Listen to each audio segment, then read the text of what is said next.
Greetings, podcast listeners. In this episode, I'll be discussing the appeal of fascism from 1919 to 1922.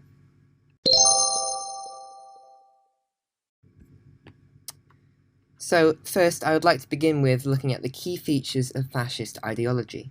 One of the key features was expansionism. The fascists believed that their power was inevitable, and they preached the importance of Italy's power, believing it was a key to their success, and they wanted to restore Italy to the state of the Roman Empire.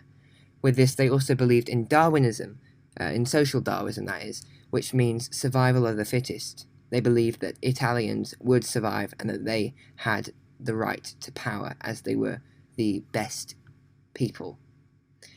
Now, they also believed in imperialism. The fascists believed that to show true power and have influence, Italy would need to have control over a large amount of land, and as a result, Italy decided to invade Abyssinia, what is now known as Ethiopia, in 1935.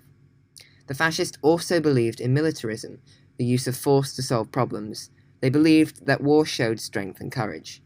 They also believed in collectivism, that people must work together to fulfill the needs of the state, and they believed that the needs of the state were much more important than the needs of the individual. They also believed in totalitarianism. The fascists believed that a strong, stable country was only possible with absolute rule. They wanted a strong dictator in place as the ruler, and Mussolini was who they wanted as the ruler. Nationalism. The fascists believed in nationalism and wanted a large empire and military for national pride. The fascists also believed in heroism. They did not believe in actions influenced by an economic motive. Finally, the fascists were anti-communist. They did not believe that solving class struggles could contribute to a better society. Now, what made fascism appealing in 1919 to 1922? One of the factors which made fascism more appealing was the fascist party's evolving policies. Some important examples include: firstly, in June 1919, the fascists supported a republic with universal male and female suffrage, but in November 1921, they committed their political structure ideology to ensure Italy's historic destiny. This is because following the Biennio Rosso, a period of political instability, their main focus was to form a strong and stable government. Secondly, in June 1919, they proposed the confiscation of religious properties, but by November 1921, they were no longer focusing on this element. This is due to the fact that by 1921 November, they had realized that religion was a large factor in Italian politics and wished to garner the support of the Church and Catholics. Thirdly, in June 1919, they had a peaceful foreign policy, but in November 1921, their focus was complete Italian unification with a major role in the Mediterranean. This is because Italy was enraged by their treatment at the Paris Peace Conference, and businesses were seeking to expand. Fourthly, in June 1919, their program included heavy and progressive taxes on capital, the confiscation of unproductive income, the nationalization of all arms and munitions factories, and the confiscation of 85% of profits from wars. By November 1921, they had changed to proportional taxes, privatizing firms, and encouraging national wealth with individuals in mind. This is because they wanted to garner the support of businesses and large enterprises. Over time, the fascists changed their policies in order to garner more support. As a result of their change of policies, they were able to attain a wider support group from the Italian population. Finally, let's consider, was the fascist party the ideal party for the people of Italy? On the one hand, the policies outlined by the fascist party are in favour of certain groups, and actually quite a large number of groups. Policies of the fascists would allow businesses to recover from the First World War with the introduction of an 8-hour day with exceptions for agricultural or industrial requirements, the privatization of firms and proportional taxes, thus favouring businessmen.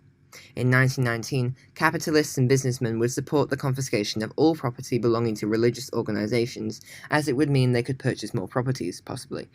Finally, all would appreciate liberty of opinion and conscience. In addition to this, bourgeoisie businessmen would support the privatization, as it would allow them to invest and amass more wealth. They would also support complete unification for Italy and increasing production, as it would increase their wealth and the country's income. In 1919, the policy of universal suffrage for women and men would be popular among women and feminists, but there are no favouring policies in their November 1921 program of the fascists. In 1919, the workers would be attracted to the 8-hour working day as it guaranteed minimum wage policy, and the proposal of workers' participation in the management of industry through the National Councils of Labour. Comparatively, by 1921, there was less for them to be excited about, but taxes being proportional to income could be seen as a benefit. By 1921, the church would somewhat approve of the Fascist Party, as it had agreed not to interfere with church property. As of 1919, the bourgeoisie would be interested in the abolition of obligatory military service, as would quite a lot of people, as this would mean they would not have to experience the horrors of World War I, that being family deaths. This is linked to a foreign policy of peaceful competition among civilized nations, as this hopefully meant that there wouldn't be another war, and obviously we know there was another war, which Italy was on the side of Germany in. And by 1921, the bourgeoisie would prefer proportional taxation rather than the 1919 policy of progressive taxation. On the other hand, the Fascist Party are unreliable.